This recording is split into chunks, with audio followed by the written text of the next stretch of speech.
Greetings everyone, and welcome back to the Noctilucant channel. Today I want to talk about a potentially touchy or controversial subject. It is basically the presence of royalty-free music in dark ambient, and to a lesser extent other experimental and post-industrial music.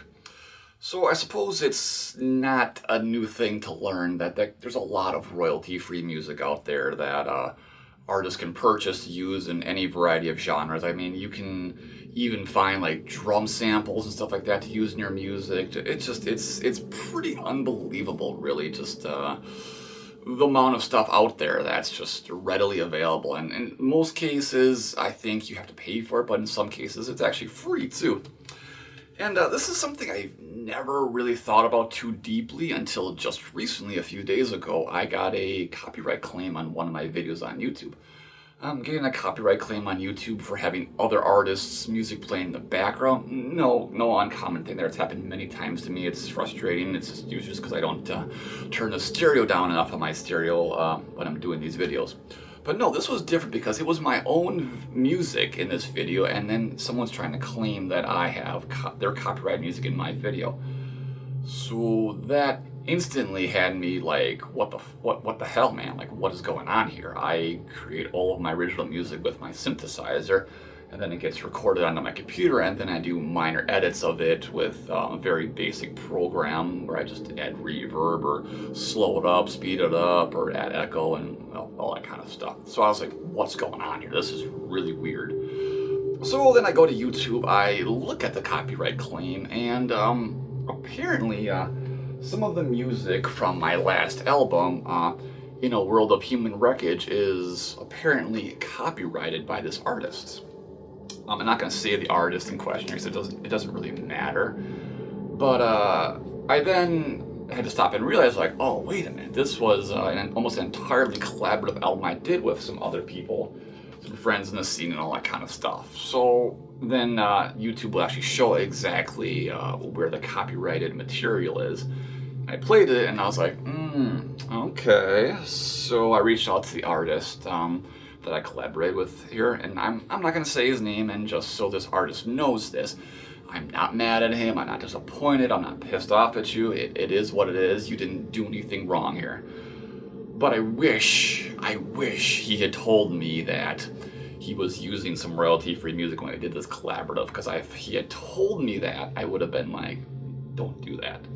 So that's what happened here, is he used some royalty-free music from a German-based company called Ghost Hack. And taking a quick peek at the Ghost Hack website, it seems like they have all these just, I guess, sound packages you can buy and download and import into your DAW, and then, you can do whatever you desire with them, I guess.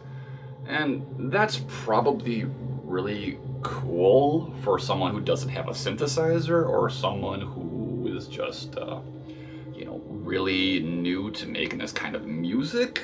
But, I mean, I've always created all of my music on my synthesizer, going all the way back to the very beginning.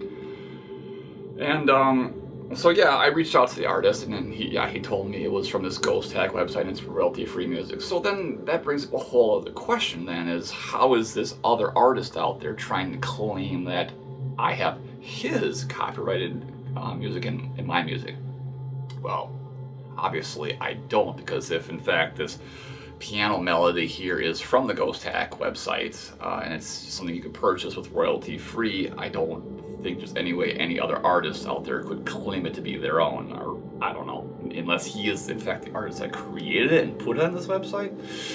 I don't really know. So anyway, I had to dispute the claim, and we'll see what happens. It's not really going to be that big of a deal in the grand scheme of things. The worst that can happen is the video that will just get demonetized, and I'm not making any money off of the video anyway. I made like 30 cents off the video when I posted it a year ago, so big deal, right? It's just not going to make any more money.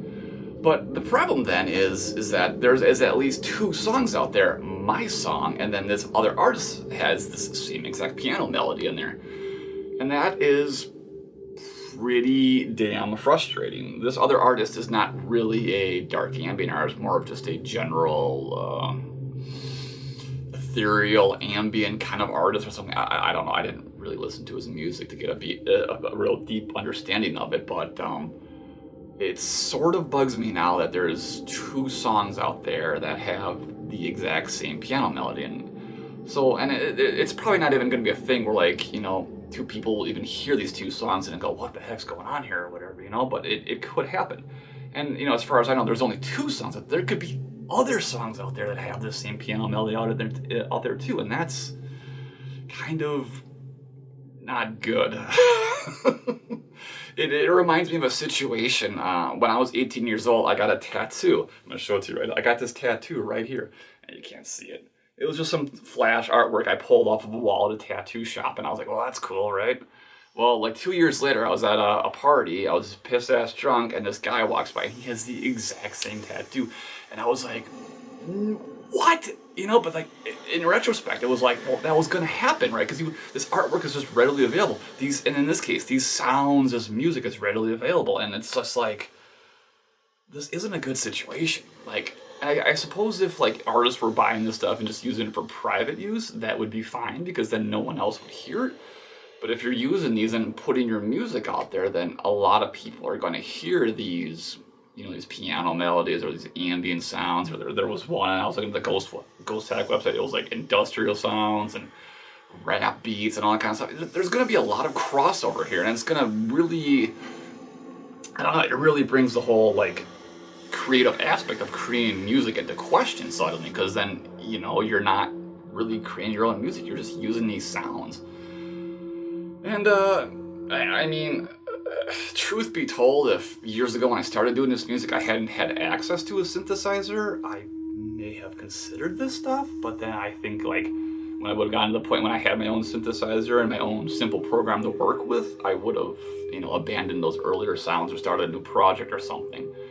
I don't know. And you know, you start talking about this stuff, you start digging into message forums and stuff like that. I've seen a lot of examples of this in the past too, where artists are sort of, you know, calling out other artists, so to speak. Like I remember I was looking at a message forum about 4 or 5 years ago, and some artist was claiming that a lot of the artists in Cryo Chamber use these royalty-free sounds.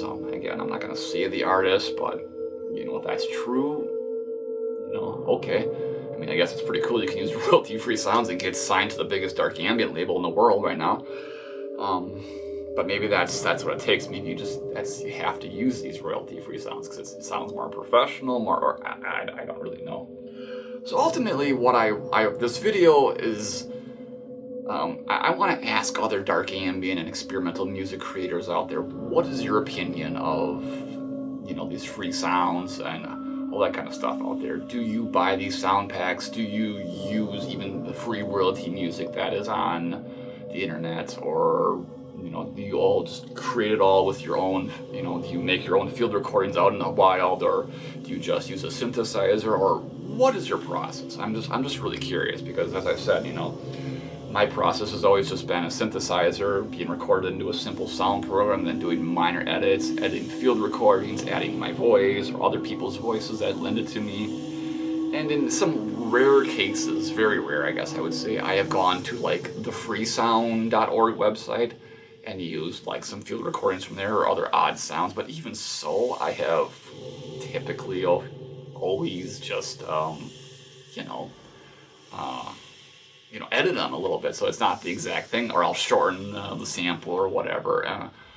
I don't know. I always wanted to, I guess, maybe stand out a little bit more as just being someone that had their own unique sound. I didn't want to sound like anyone else necessarily. Well, maybe in the beginning I wanted to sound like Sabled Sun or Adrian Carceray, but as I create music, I realized I had my own sound, and I'm pretty damn proud of that. And even though maybe I've been tempted by some of these royalty-free sounds or some of these more elaborate, computer entirely based DAWs like Cubase or something like that, I still just sort of stuck to my guns and just, I guess call me old-fashioned or whatever you want, but I've just stuck to the more traditional method of creating this stuff.